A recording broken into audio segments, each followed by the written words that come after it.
Seigneur, on se présente devant toi au pied de la croix. Spécialement ce matin encore parce qu'on a besoin de toi, on a besoin de ta parole, on a besoin d'être instruit dans ta parole. Seigneur, aujourd'hui, on va faire le repas du Seigneur tantôt et Seigneur Dieu, dispose nos cœurs afin qu'on puisse apprendre comment tu es le bon berger. Ce mot est simple, il a l'air bien simple, mais Seigneur Dieu, ça a une profondeur tout à fait spéciale et permet qu'on puisse le comprendre, le mettre encore plus profondément dans notre cœur parce que quand tu parles de ça dans Jean 10, Seigneur, c'est vraiment, tu répondais à des questions à des pharisiens, puis ces personnes-là cherchaient à culpabiliser le Seigneur, mais il dit, je suis le bon berger. Seigneur, on veut te remettre ce temps entre tes mains, dirige-les par ton Saint-Esprit, puis dispose nos cœurs afin de l'entendre et de le mettre en pratique, dans le nom de Jésus. Amen. Voilà. Fait que vous avez déjà une idée, qu'est-ce qu'on va parler si je suis le bon berger? Premièrement, bonjour à tous. C'est ça, c'est la première des choses, mes bien-aimés du Seigneur. Fait que vous êtes prêts? Vous êtes prêts à entendre la parole de Dieu? C'est bon. Voilà. Donc, je veux citer vraiment le verset qu'on va regarder ce matin, qu'on va étudier, qu'on va vraiment analyser. C'est « Moi, je suis venu ».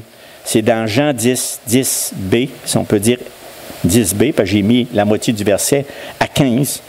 Et il dit « Moi, je suis venu afin que les brebis aient la vie et qu'elle l'ait en abondance. Je suis le bon berger. Le bon berger donne sa vie pour ses brebis. Mais le mercenaire, qui n'est pas le berger, à qui n'appartiennent pas les brebis, voit venir le loup, abandonne les brebis et prend la fuite. Et le loup les ravit et les disperse. Le mercenaire s'enfuit parce qu'il est mercenaire et qu'il ne se met point en peine des brebis. Je suis le bon berger. Je connais mes brebis et elles me connaissent. Comme le Père me connaît et comme je connais le Père, je donne ma vie pour mes brebis. Vraiment, ces versets, ça fait plusieurs jours que je pense à ces versets, que je les médite, que je les réfléchis. Et vraiment, sur le coup, j'ai dit, c'est quoi un bon berger? Puis on a lu tantôt dans Ézéchiel 34, un reproche vraiment que les prophètes disaient justement aux bergers d'Israël. Qu'est-ce que vous faites avec mes brebis? Il n'y a pas peur, on va même citer quelques versets dans mon exposé, dans ma prédication, justement en référence avec ce chapitre-là. Et Vincent a tout lu ça et ça donne vraiment, vraiment les reproches vraiment sur des faux bergers. Mais on a un berger, nous. Ce berger-là, on a besoin de le connaître. Puis c'est spécial. Et parce que Jésus, quand il a dit ce chapitre, quand on dit chapitre 10, ça fait spécial parce que c'est Jean qui l'a écrit. Mais ça a été tout de suite après une intervention qu'il y a eu avec les pharisiens. Parce que qu'est-ce qu'avait fait Jésus dans le chapitre 9? Il avait guéri un aveugle-né. Et là, l'aveugle-né, il était voir les pharisiens, et puis ils ne l'ont jamais cru. Il dit, ouais, ben, les parents ont posé se dire, il est assez vieux d'âge, il dit, posez-y des questions. Puis lui, il a été, sans connaître vraiment qui était Jésus, mais il savait qu'il y avait quelqu'un qui l'avait guéri. Puis qu'est-ce qu'il a dit ceci? Il dit, nous savons, ça c'est lui qui dit ça, cet homme leur répondit, je vais dire juste avant, nous savons que Dieu a parlé à Moïse, mais celui-ci, nous le savons d'où il est. C'est les pharisiens qui disaient ça. Mais cet homme leur répondit, il est étonnant que vous ne sachiez d'où il est. Cependant, il m'a ouvert les yeux. Nous savons que Dieu n'exauce point des pécheurs, mais si quelqu'un l'honore et fait sa volonté, il l'exauce. Jamais on n'a entendu dire que quelqu'un a ouvert les yeux d'un aveugle-né. Si cet homme ne venait pas de Dieu, il ne pourrait rien faire. Et ils lui répondirent, les pharisiens, tu es né tout entier dans le péché et tu nous enseignes. Et ils le chassèrent. Là, Jésus l'a rencontré. Il l'a rencontré, puis il a dit tout simplement ici, il dit, et qui est-il, Seigneur, afin que je croie? C'est l'aveugle-né qui a dit, tu l'as vu, lui dit Jésus, et je suis celui, c'est celui qui te parle, c'est lui. Et il dit tout simplement, Jésus, je crois, Seigneur, et il l'adora. Et puis là, Jésus dit, je suis venu dans ce monde pour un jugement, pour que ceux qui ne voient point voient, et que ceux qui voient deviennent aveugles. Vous savez, tout de suite après, au chapitre 10, et c'est là qu'il a dit, puis là j'ai pris des versets 10 et 15, mais tout le long, parce qu'il y a au moins 2-3 messages qu'on peut donner là-dessus, je me suis focusé vraiment sur les versets que je viens de vous lire et je vais commencer tout de suite en disant que les titres est important. Il y en a 68 titres que le Seigneur prend. Là, j'ai dit 68, il peut en avoir 70. Je peux en manquer quelques-uns. Mais c'est juste pour vous dire que les titres disent quelque chose.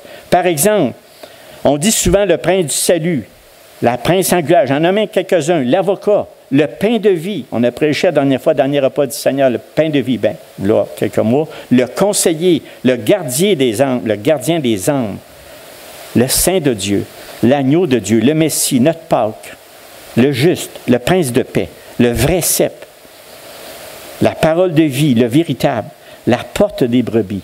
Je suis le bon berger. Beaucoup de ces titres définissent par eux-mêmes en disant seulement le nom. Par exemple, avocat, à quoi vous pensez? Nous savons que ce qu'est un avocat, vrai? Le pain de vie, nous savons que le pain nourrit et que nous pouvons faire le lien avec ça. Le pain de vie. Le vrai cep, nous pouvons voir l'illustration d'un pied de vigne ayant des serments. Pour vivre, nous devons demeurer accrochés au cep. La porte des brebis. Vous voyez une porte? Oui. Nous voyons vraiment une porte qui est généralement l'entrée d'un endroit par lequel nous pouvons entrer. Donc, on peut voir que Dieu est la porte. Jésus est la porte. En lisant ces titres, nous avons une illustration, une idée qui germe dans l'esprit. Le titre « Je suis le bon berger ». À quoi vous pensez? Nous avons l'illustration d'un homme qui garde un troupeau de brebis. Si vous aimez mieux, des moutons. Donc, l'objectif de la prédication, c'est que Jésus utilise cette métaphore bien connue au Moyen-Orient afin de répondre à l'incrédulité des Juifs qui le suivaient, ainsi que les pharisiens qui ne croyaient pas en sa véritable identité au Fils de Dieu. On l'a vu tantôt avec l'aveugle-né. Pourtant, Jésus venait d'ouvrir les yeux d'un aveugle-né. Suite à cet événement, Jésus leur enseigne et nous enseigne qu'il est le bon berger qui prend soin des brebis que son Père lui donne en donnant sa vie pour elles.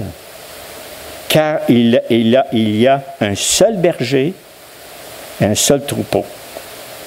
Connaissons-nous vraiment, mes frères et sœurs, le bon berger? Ce qu'il a fait et ce qu'il continue à faire pour nous. On va répondre à cette question par 2 éléments. Premièrement, on va regarder la signification biblique du mot berger et son lien avec le Fils de Dieu. Puis la deuxième chose qu'on va voir, c'est les bénédictions et les bienfaits que nous recevons du bon berger. Premièrement, la signification biblique du mot berger et son lien avec le Fils de Dieu, c'était vraiment une chose courante au Moyen Âge de comparer un peuple à un berger. On l'a vu dans Ézéchiel 34 avec ses brebis. Les rois et les sacrificateurs s'appelaient des bergers et leur sujet, des brebis. On voit ça souvent. Moi, je veux vraiment quand vous allez lire les Écritures plus tard, que le mot berger ait un peu plus d'ampleur, ait un peu plus de connotation dans votre esprit. Parce que ça l'a fait à moi. Vraiment. La Bible utilise souvent cette métaphore ou cette analogie. Plusieurs des grands hommes de l'Ancien Testament étaient des bergers. Par exemple, Abraham, Isaac, Jacob et David. En effet, en tant que chef de la nation, Moïse et David furent tous 2 bergers d'Israël. Vraiment. Puis certains passages parmi les plus connus de la Bible utilisent cette illustration ou image. Les prophètes de l'Ancien Testament prenaient même la métaphore, ce qui veut dire au cas où quelqu'un ne saurait pas. C'est un procédé par lequel on substitue à la signification d'un mot ou d'un groupe de mots une autre signification qui s'y rapporte en vertu d'une analogie ou d'une comparaison implicite.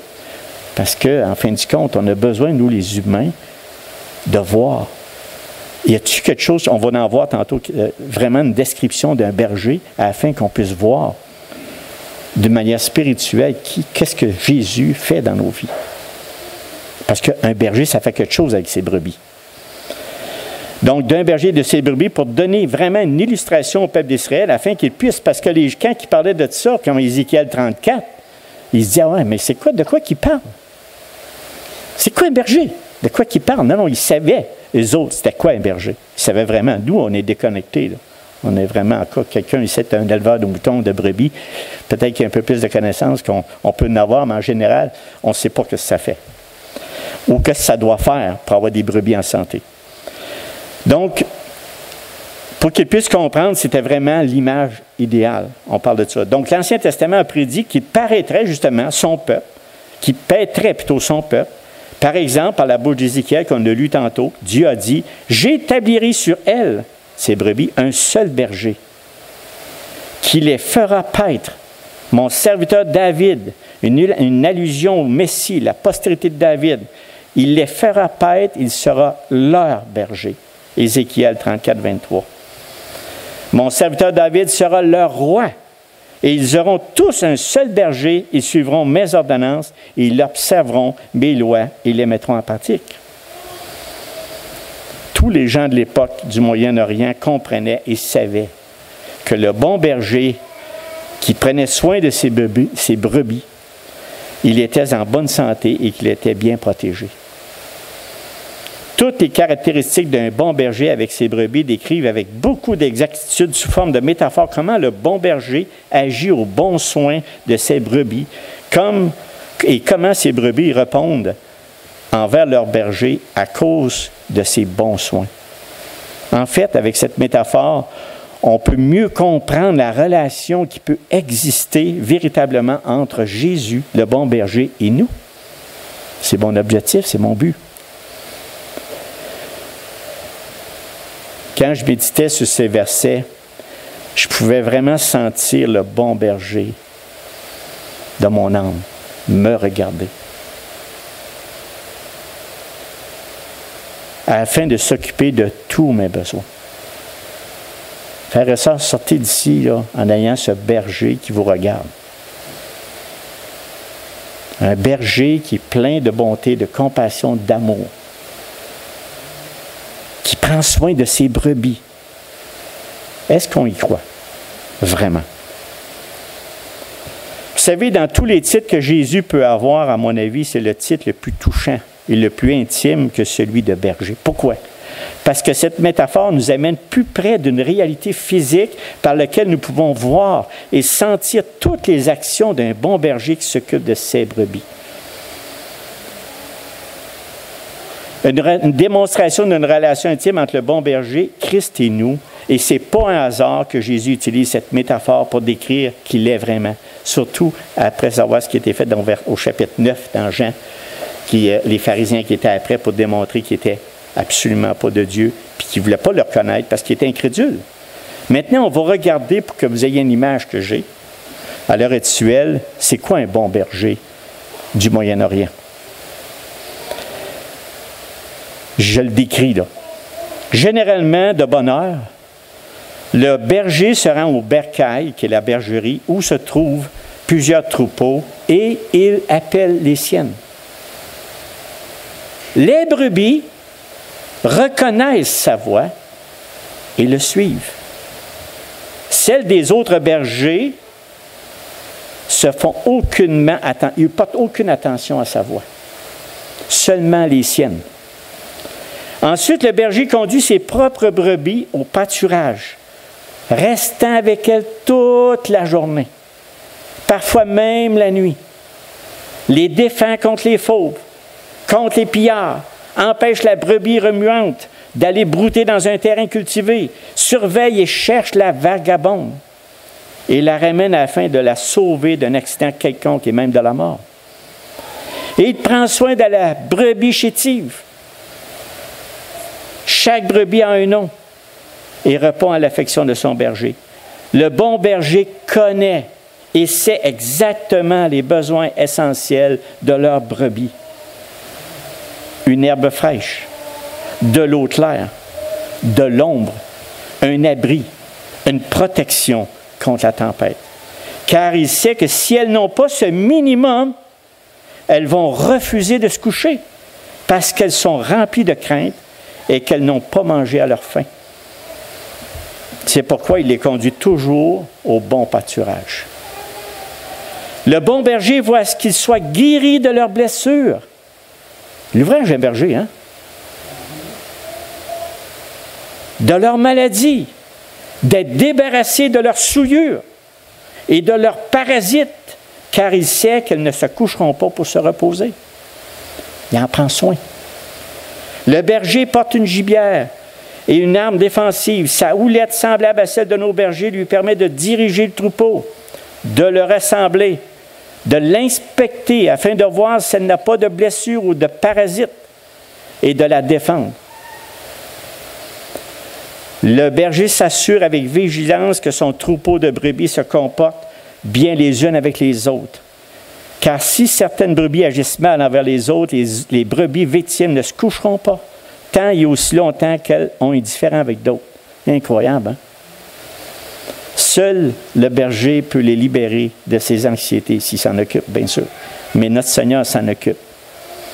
Par exemple, une vieille brebis arrogante, rusée et dominante s'arroge la maîtrise d'un groupe de ses semblables. Elle maintiendra sa position de prestige de quelques coups de tête et en repoussant les autres brebis des meilleurs endroits de pâture ou de sa litière favorite.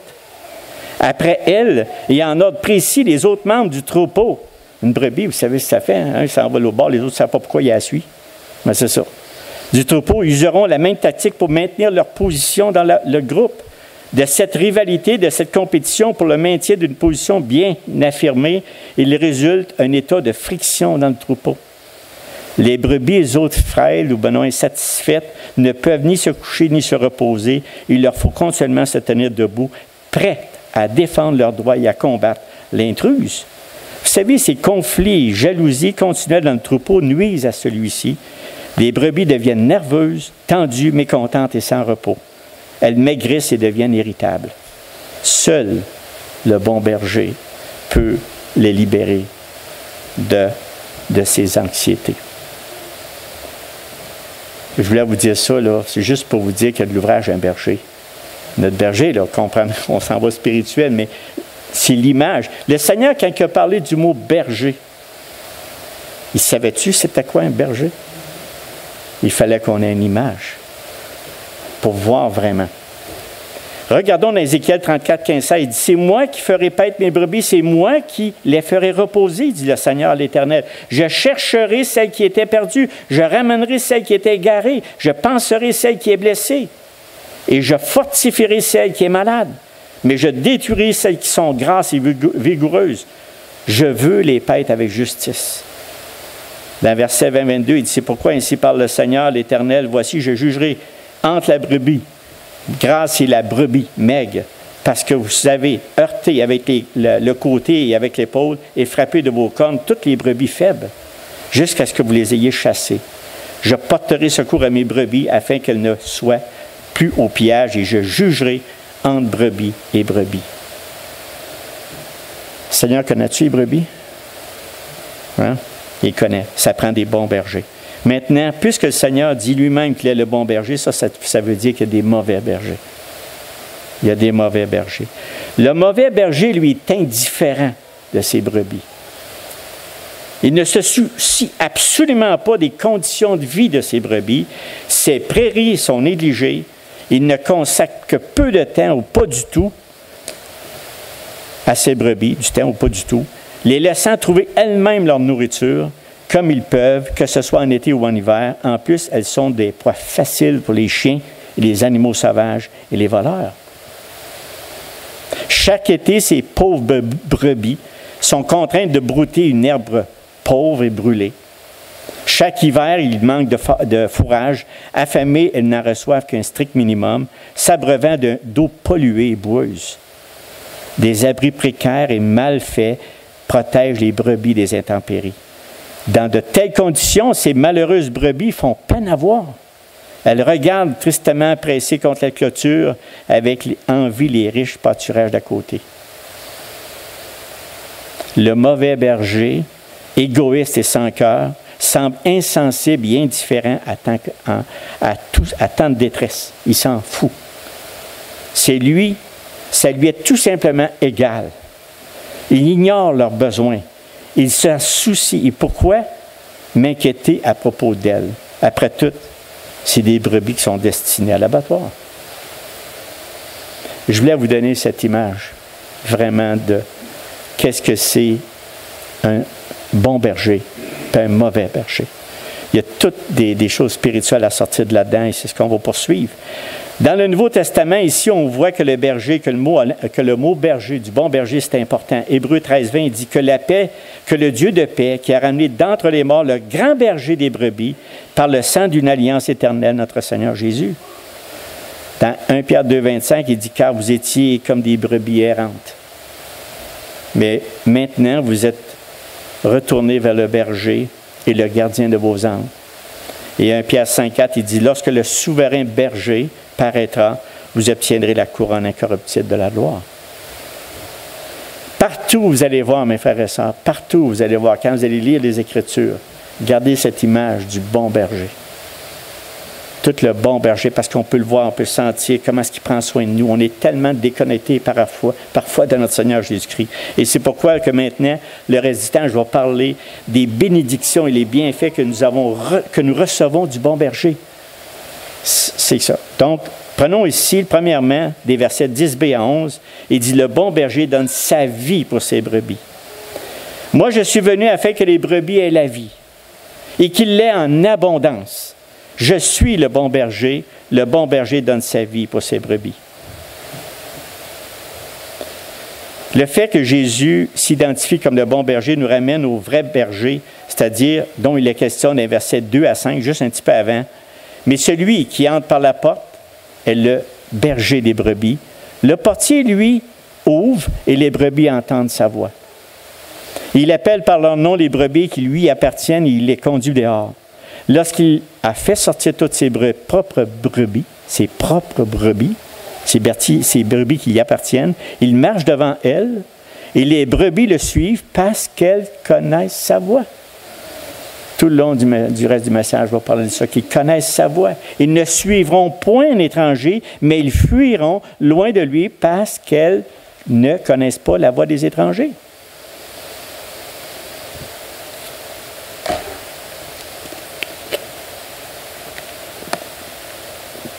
Avant d'en manquer. Considérons, frères et sœurs, l'immense générosité avec laquelle notre bon berger se donne à nous. La nature et le caractère de Dieu, manifestés dans le Christ, nous convainquent sans l'ombre d'un doute qu'il se livre vraiment pour nous. Toutes les activités éternelles de Dieu, toutes ces entreprises ont été conçues dans le but de nous permettre de partager sa vie abondante. Est-ce qu'on en veut de sa vie abondante? Nous ne sommes pas de simples brebis de son troupeau, bénéficiaires de dons qu'il nous distribuerait de loin et au hasard. Tiens, on va te donner ça, puis on ne s'en occupe plus. Ce n'est pas ce genre de berger. On l'a dit tout à l'heure, que ça faisait le bon berger. Un tel point de vue de notre berger est très réducteur et c'est un grand manque de connaissance et de reconnaissance de qui est véritablement notre grand berger. De penser qu'il est juste au bout puis il nous donne à peu près un peu comme le mauvais berger. Beaucoup de véritables brebis du Seigneur vivent une vie distancée du vrai berger. C'est malheureux. S'il nous arrive d'avoir besoin de force, de sagesse ou de patience pour faire face à nos problèmes parfois très embarrassants, nous appelons à l'aide du bout des lèvres ce bon berger qui parfois est très loin de notre cœur parce qu'on ne lui fait pas confiance. C'est pour ça que je vous dis, gardez l'image du bon berger. Lui, il regarde. On se sent toujours regardé par le Seigneur Jésus-Christ quand on marche avec, quand on y laisse nos fardeaux. Nous pensons que si nous nous conduisons bien et que nous pourrons compter sur son aide et que le bon berger répondra à nos demandes en nous laissant un petit peu de sagesse, de force, de patience pour satisfaire nos requêtes du moment. Vous savez, une telle attitude n'est pas la vie abondante promise par notre berger, par notre bon berger. Pourtant, beaucoup de vrais brebis luttent sur ce chemin-là. Il en résulte que nos vies sont vraiment impuissantes et appauvries en Jésus-Christ. Puis on dit, où est notre bon berger? Où il est? Frères et sœurs, Jésus lui-même dit ceci, « Moi, je suis venu afin que les brebis aient la vie éternelle, la vie, et qu'il l'ait en abondance. Je suis le bon berger. » Oubliez les autres, les mercenaires, tout ça, on va en parler tantôt. Un chrétien a la vie de Dieu dans la mesure où il a Dieu dans sa vie. Nous avons la paix de Dieu dans la mesure où nous avons l'expérience de la présence du Christ dans nos vies. Vrai? Nous jouissons de la joie du Seigneur dans la mesure où nous sommes habités par l'Esprit même de Dieu. Nous exprimons l'amour de Dieu dans la mesure où nous nous laissons habiter par Dieu lui-même. Dieu n'est pas quelque part au dehors, ici et là. Non, non, il est ici, là, avec nous, en nous. Non seulement il réside en quiconque le reçoit, mais en plus sa présence nous enveloppe et nous entoure complètement. Et dirige constamment tous nos pas et nos décisions. Il est l'essence même de notre vie, intérieure et extérieure à la fois. C'est ça le bon berger. Est-ce qu'on y croit? Nous devrions être constamment émerveillés par cette réalité, car nous avons vu le bon berger humain, ce qu'il fait constamment. Mais nous, le berger qu'on adore, qu'on voit dans les Écritures, il n'y a pas d'autre comme lui. Il n'y a rien qui l'accote. Même le plus meilleur des bergers humains. Il n'y a rien qui accote notre Seigneur Jésus-Christ. C'est le bon berger. Le mot grec kalos, bon, veut dire le mot bon, là, qui est kalos, désigne sa noblesse de caractère. Il est le berger parfait et authentique. Il ne te trompera jamais. Il est hors classe, il est au-dessus de tous les autres bergers avant et après lui. Il y en a un seul berger comme lui. Puis on devrait tous s'exclamer pour dire, « Oh Dieu, tu es ici. Ô Christ, tu es venu pour que j'aie la vie abondante. Ô Esprit de grâce, tu es aussi invisible que le vent, et pourtant aussi réel que l'air qui m'entoure et que j'inspire pour donner vigueur à mon corps. Tu es à l'intérieur et à l'extérieur. C'est en toi, ô mon Dieu, que j'ai la vie. Le mouvement et l'être. Tu es l'environnement dont dépend ma vie toute entière. Est-ce que c'est le cas? Tu es l'énergie, le dynamisme de tout mon être. Tout don excellent et parfait vient de toi. La vitalité de mon esprit, l'énergie de mes sentiments, les pulsions de mon caractère, le potentiel de mon intelligence, la vigueur de mon corps, c'est Christ qui me le donne. Si on remet notre vie en lui.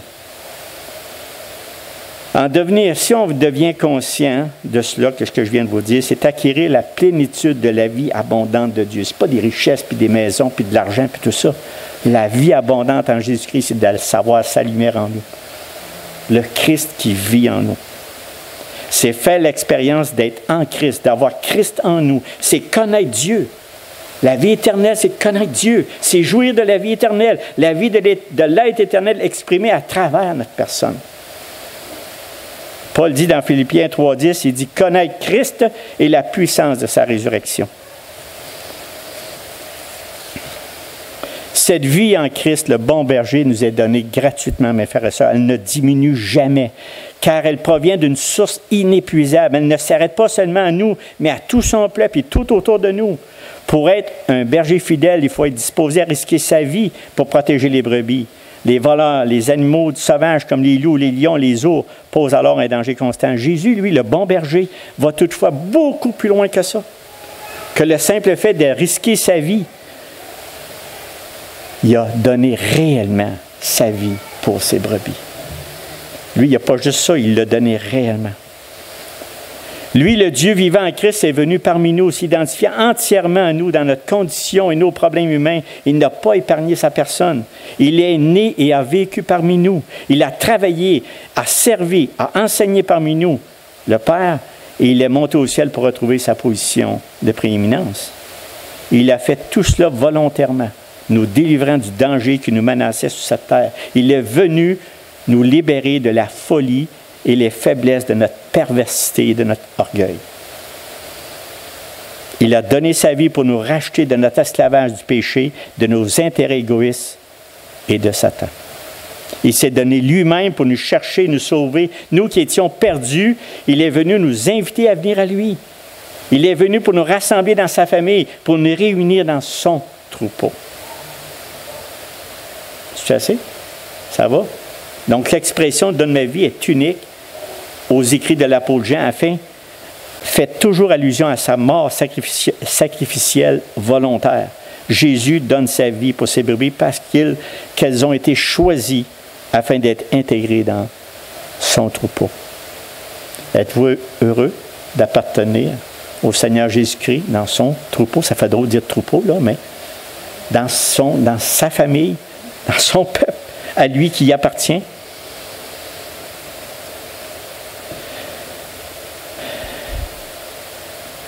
À ceux peu nombreux et très peu nombreux qui ont accepté son invitation, il vit encore aujourd'hui et se donne à eux par son esprit. Il est avec nous, mes frères et sœurs.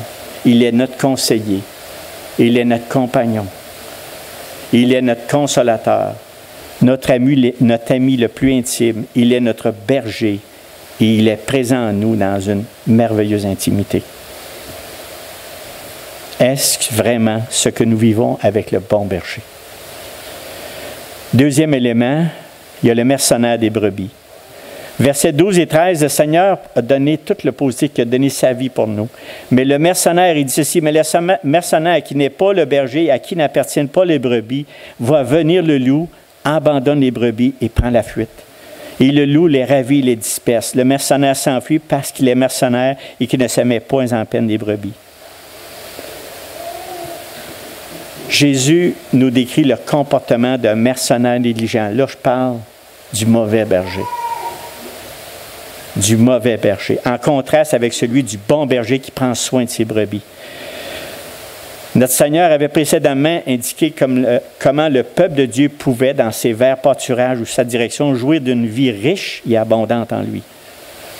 Toute la Bible nous dit comment la vie en lui nous aide à acquérir un équilibre et une sainteté unique quand on la lit, bien sûr, ou quand on médite les Écritures, et qu'il est vraiment possible pour un chrétien d'être si intimement uni à Dieu qu'il puisse être le reflet de son caractère aux yeux d'une société incrédule et aveugle. Incrédule et aveugle. Par ces deux versets, Jésus déclare clairement que toutes les brebis n'ont pas un bon berger. Certaines souffrent à cause du mauvais comportement des mercenaires. Attention aux mercenaires. À l'opposé du bon berger qui donne ses vies pour les brebis, il y a le mercenaire qui n'est pas le berger, à qui il s'en fout carrément de ses brebis et qui peut venir le loup, il abandonne les brebis puis il laisse à leurs affaires. Donc à l'époque et même aujourd'hui, pour un mercenaire, il n'est pas question d'un tel dévouement. Le mercenaire n'est pas permanent, c'est un travailleur à la journée qui va et vient au petit bonheur. Présent aujourd'hui, il sera parti demain. C'est par nature un travailleur de passage, un profiteur. Son travail ne l'intéresse pas spécialement. Toutes les brebis, là, pour lui, là, ça n'a pas de valeur. Dès que quelques pièces qui sonnent dans ses poches, bien, il s'en va. C'est rare qu'il se met au travail ou prend ses responsabilités sérieusement. C'est ça le mercenaire. Parfois, l'un de ces travailleurs était employé pour garder les brebis, les moutons à l'absence du propriétaire, parce que le vrai propriétaire des brebis, c'est Christ. C'est rarement une mesure satisfaisante. C'est pour cela que notre Seigneur a choisi l'image du mercenaire pour représenter celui à qui l'on confie les brebis, mais qui n'a ni amour, ni intérêt pour elles. Le mercenaire n'a ni amour, ni intérêt pour les brebis du Seigneur.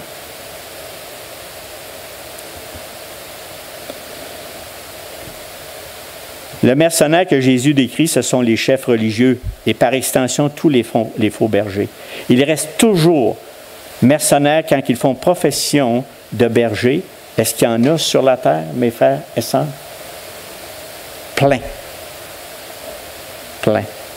Non par amour des âmes ou même par amour de la vérité, mais par appât du gain. Moi, quand j'entends quelqu'un qui prêche la parole et puis qui est millionnaire, puis qui s'en vante, j'ai de la misère. Est-ce qu'il prêche vraiment la simplicité du bon berger? Ou c'est l'argent qu'il cherche? Les anciens prophètes d'Israël ont sans cesse dénoncé ceux qui s'érigeaient au berger du peuple, mais qui en réalité ne faisaient que dépouiller à leur profit. Je ne leur lirai pas, mais Ézéchiel 34, 2 à 6, ainsi parle le Seigneur. Moi, juste donner l'introduction. Malheur aux bergers d'Israël qui se repaissaient eux-mêmes. Les bergers ne devraient-ils pas faire paître les brebis? Puis vous avez lu, là, vous pourrez le lire, je ne peux pas le lire, mais c'est juste pour dire qu'il décrit justement le mercenaire. Il en est de même Il en est de même du temps de Jésus. Ceux qui prétendaient être le protecteur et conducteur du peuple, les prêtres, les pharisiens, les scribes et les conducteurs du peuple n'étaient que des opportunistes, odieux qui pillaient le peuple et abusaient en lui. Ce n'est pas pour rien que le Seigneur, après avoir décrit que je suis le bon berger, il prend cet aspect-là et il dit attention aux mercenaires.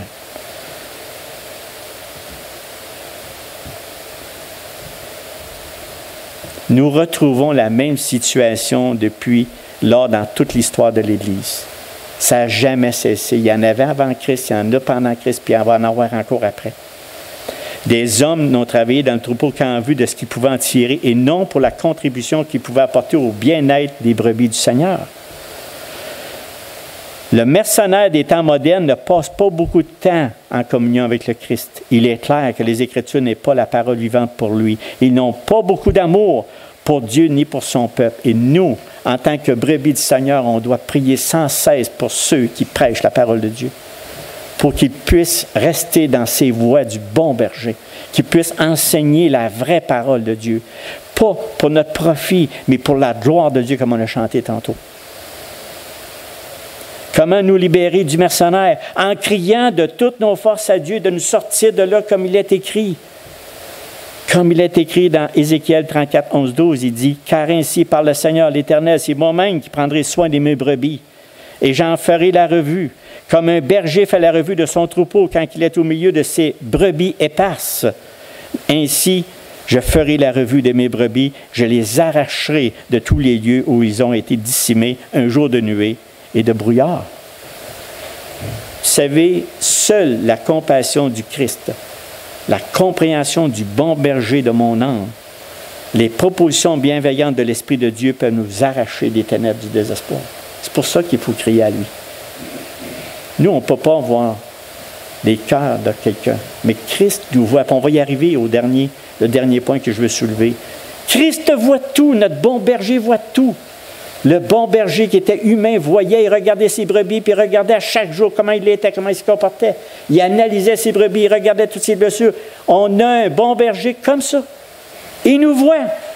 Mais notre incrédulité nous empêche de crier à lui. Il nous empêche de dire, Seigneur, viens au secours de mon incrédulité. Délivre-moi des ténèbres, du désespoir. Mais ce n'est pas ça. Lui, le mercenaire, prend la fuite dès le premier signe menaçant de son bien-être, car il ne se met point en peine des brebis. Il y a pour priorité son autoconservation. Et la dernière chose qu'il est disposé à faire, c'est bien de se sacrifier pour autrui. Et le bon berger se sacrifie pour autrui. Ça, c'est une mesure claire. Seul le bon berger se soucie assez des siens pour donner sa vie pour eux. Le seul. Seul le berger auxiliaire consacré à Jésus-Christ peut résister aux tensions du travail de berger. S'il n'est consacré qu'aux personnes, il n'aura que des désillusions profondes. Mais celui dont le service est centré sur le Christ aura la force et la sérénité nécessaires pour faire face à toutes les tempêtes. Même nous qui prêchons la parole de Dieu, loin d'être comparés à Christ, loin de là. C'est mon bon berger, c'est votre bon berger. C'est le berger qui dirige toutes choses, c'est lui qui connaît nos cœurs, c'est lui qui nous ramène à la raison. On a besoin de lui, constamment. Qui suis-je? Qui suis-je?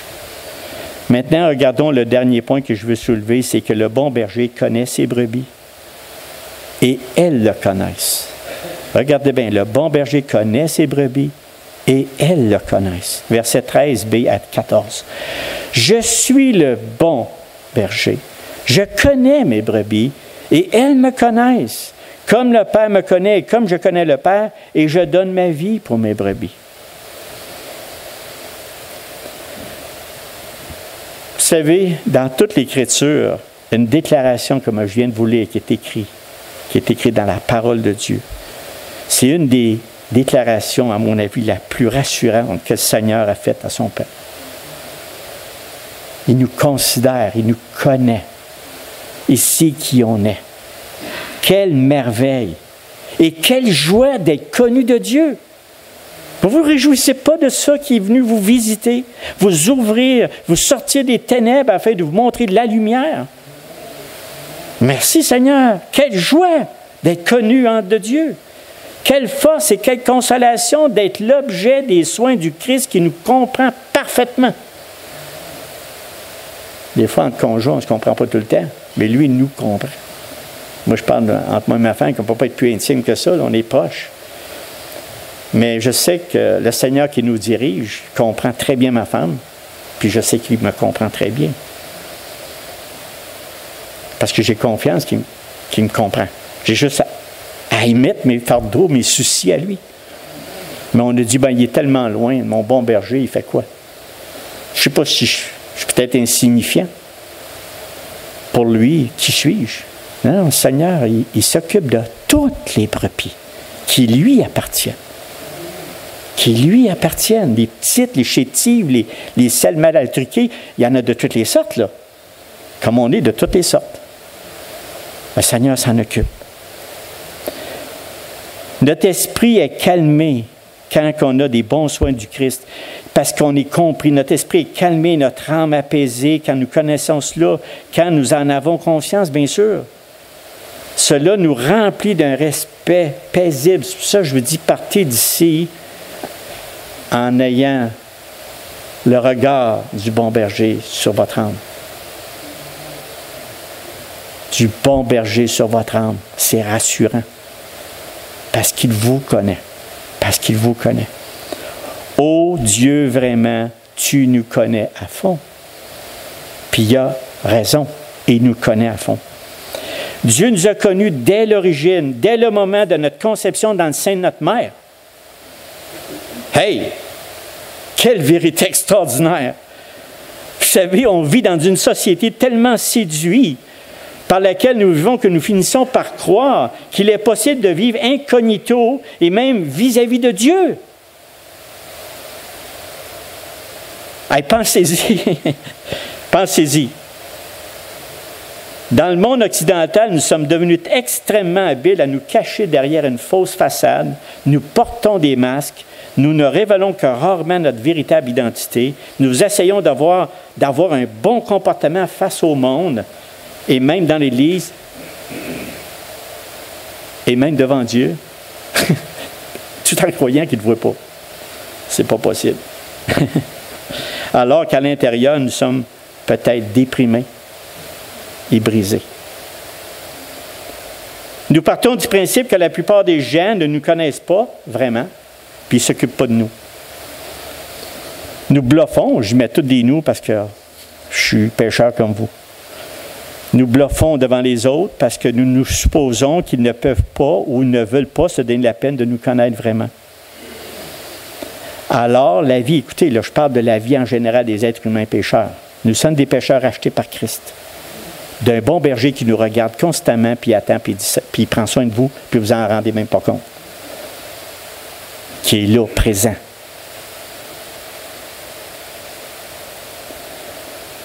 Alors, la vie devient simulate. Quand on joue comme ça, la vie devient simulate. On le fait même avec Dieu, une pièce de théâtre. Tout est artificiel, sans profondeur, sans honnêteté, ni sincérité.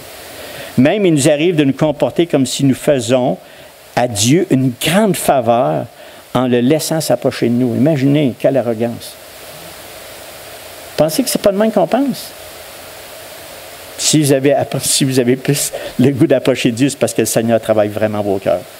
Puis vraiment, il est en train de nous laver. Mais l'être humain, la création de Dieu, n'en veut pas de Dieu. Savez-vous ça?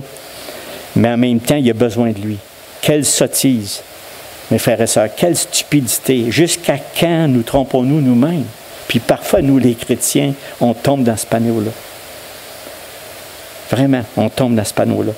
Il faut se ramener. Quand Dieu entre en scène sur ce fond, imaginez, quand Dieu entre en scène sur ce fond de vie confuse et désorientée, rempli de secrets, principalement des péchés que l'on aime et que l'on ne veut pas se départir ou de les avouer. C'est incroyable comment on devient captif, esclave du péché. Je l'ai dit tout à l'heure, criez à Dieu, le bon berger, pour vous délivrer de ces profonds péchés qui nous tuent, qui nous ramènent constamment dans le trou, comme on dit. Dieu déclare solennellement et sans embâche, « Je te connais, je te comprends. » Depuis toujours, je sais tout de toi. Aïe, aïe. La simple pensée d'une telle connaissance, d'une telle perspective, ça terrifie la plupart des gens. La plupart du monde dit « Hey, ça se peut-tu? » Ben non. Même on croit, on est incrédule, on dit « Voyons, Dieu ne peut pas savoir ça. » Hey, Dieu sait tout, mon ami. Tout. Ils veulent courir. Quand ils entendent ça, ils courent, ils fuient. Un peu comme Adam, quand il a péché, puis Ève, qu'est-ce qu'ils ont fait? Ils ont fui. Ils ont été se cacher. Bien, nous, dans ce monde, ils courent, ils fuient, ils s'échappent, ils se cachent derrière leur masque pour ne pas entendre le bon berger. Le bon berger qui prend soin de nos vies. Le bon berger qui attend juste ça, que tu témoignes, que tu confesses tes péchés, que tu, à tous les jours, parce que ça se fait rien qu'une fois. Des fois, il dit, ah ben là, je viens de confesser mon péché, je suis bon pour... Mais non. Mais non, la repentance et la confession des péchés, c'est pour jusqu'à notre mort. Parce que si on dit qu'on est sans péché, on est menteur. Donc, il ne faut pas penser ça. Au contraire, il faut confesser nos péchés, mais il ne faut pas tomber dans le tourbillon que Dieu, il ne l'a pas vu. Ah, ça, c'est séduire. Mais pour d'autres, par exemple, cette connaissance vient enfin un soulagement, une délivrance de leur course errante et sans repos. Il s'écrit, « Seigneur, tu m'as enfin trouvé, tu m'as découvert, tu me connais. Je suis sorti de mes ténèbres et marché vers la pleine lumière de ta connaissance. » Moi, j'aime sentir l'odeur de Jésus-Christ. J'aime quand que je suis dans le tourbillon des choses, dans des difficultés ou des embarras. Seigneur, viens à mon secours. Sonde-moi, redresse-moi, que je sois à toi. Et toi, s'il te plaît, sois à moi. Ne m'abandonne pas. Lui, il ne nous abandonnera jamais. Mais nous, on a tendance à se retirer. David, lui, qui était lui-même un berger, décrit de façon admirable la connaissance parfaite qu'a Dieu de chacun de nous. Dans Psaume 139, 1, 14, vous lirez tout cela, mes frères et sœurs, parce que je vais en lire juste un ou deux versets. Mais je veux juste dire le commencement, 139, 1 à 14. Lisez ça cette semaine, pour voir si Dieu ne voit pas. Éternel, tu me sondes et tu me connais. Tu sais quand je m'assis et quand je me lève. Tu comprends de loin ma pensée. Tu sais quand je marche et quand je me couche. Et tu pénètres toutes mes voies. Et là, il y a tout le reste qui suit pendant juste verset 14. Ça nous rend dedans. Dieu nous connaît. Devant de telles affirmations, nous sommes réduits, en tout cas pour moi, au silence. Nous sommes émerveillés de pouvoir dire « Dieu me connaît ». Pour nous, qui sommes ses brebis, cette prise de conscience devrait être une force puissante dans notre marche avec lui. Parce que ça nous aide vraiment. Quand nous avons ça dans notre cœur, nous avons un grand désir d'être ouverts, honnêtes à l'égard de notre maître et de notre berger. Notre masque nous est enlevé par l'Esprit de Dieu agissant en nous. Le sens du sérieux et de la sincérité remplace la superficialité de notre style de vie intérieur. Nous prenons Dieu au sérieux. Nous obéissons à sa parole. Nous sommes sensibles à la voix de son esprit. Quand la parole ne te touche plus, là, c'est indifférent, là, posez-vous des questions. Le bon berger ne laisse aucun orgueil mesquin ou aucun autre obstacle provenant de notre volonté faire obstruction au mouvement de l'Esprit de Dieu dans notre vie. Nous nous laissons diriger par Christ. Contrairement à la façon d'agir du monde, Dieu, par son Esprit, commence à faire son œuvre au centre de notre être. Le monde, lui, constate que si l'on fournit à l'homme un environnement idéal, maison, hygiène, santé, l'homme s'améliorera. L'histoire a montré à maintes reprises que c'est faux, cette opinion. Dieu, lui, agit différemment. Son esprit touche et vivifie l'âme. Il vivifie l'âme. Si on le laisse faire, le bon berger illumine toute notre vie intérieure et s'introduit dans notre personnalité tout entière, transforme notre caractère, nos sentiments et notre esprit. Le résultat est que l'homme recréé change tout son environnement. Un bon environnement ne crée pas des hommes bons, mais des hommes au caractère noble sont à l'origine d'un bon environnement. On est une bonne odeur de Jésus-Christ lorsqu'on marche avec Christ. Quand on est bon berger, on est sous les bons soins de notre bon berger. Ainsi, l'Esprit de Dieu commence en nous son œuvre de récréation en touchant notre esprit. Il nous rend conscients de ce qui est bien, de ce qui est mal. Il nous fait comprendre ce que nous devrions faire et ce que nous ne devrions pas faire. Plus nous connaissons le bon berger, plus nous devenons vraiment conscients de Dieu. Nous savons ce qu'il veut, nous connaissons ses désirs, nous sommes sensibilisés à ses buts et à ses ambitions pour nous. Voilà ce que veut dire avoir une conscience chrétienne. Nous souhaitons collaborer avec le Christ, le bon berger. Il nous connaît, nous le connaissons, nous avons des intérêts communs. Non? Hey, moi, je frissonne juste à vous le dire. De même, dans le domaine de notre communion avec lui, nous commençons à découvrir qu'il peut y avoir un dialogue. Il y a un dialogue, mes frères et sœurs, entre lui et nous. Il nous parle, nous lui parlons. C'est bien sûr, c'est en prière, mais il faut le faire. Cette relation trouve sa pleine expression dans la prière, la louange, les demandes, l'assurance qu'il est toujours présent. Des fois, on a l'impression de prier. Non, il y a quelqu'un qui nous entend, puis on y parle. Frères et sœurs, nous pouvons rencontrer le Christ, notre berger, et communier avec lui n'importe où, tout au long des pistes sinueuses de la vie que nous parcourons ensemble. Il est toujours là. Dieu veut que nous marchions avec lui humblement, paisiblement et dans l'obéissance. La communion entre le berger et ses brebis est douce et sûre parce qu'il nous connaît. Et nous le connaissons. Je termine. Là, je voulais finir avec ça par le psaume 23. Mes frères et sœurs, avec tout ce que je viens de vous dire, c'est sûr que ça roule dans notre tête parce qu'on ne retient pas tout. Là. Mais moi, là, j'ai dit, ton psaume 23, mon Seigneur, il prend du sens. Il prend vraiment du sens, puis je veux terminer avec ça. L'Éternel est mon berger. Je ne manquerai de rien. Il me fait reposer dans de verts pâturages. Il me dirige vers des eaux paisibles. C'est David qui écrit ça. Il restaure mon âme. Il me conduit dans des sentiers de la justice à cause de son nom. Quand je marche dans la vallée de la mort, de l'ombre de la mort, je ne crains aucun mal, car tu es avec moi. Ta houlette et ton bâton me rassurent. Tu dresses devant moi une table. En face de mes adversaires, tu oins d'huile ma tête. Et ma coupe déborde. Oui, le bonheur et la grâce m'accompagneront tous les jours de ma vie et j'habiterai dans la maison de l'Éternel jusqu'à la fin de mes jours. Ça a-tu du sens, ça, ces versets-là?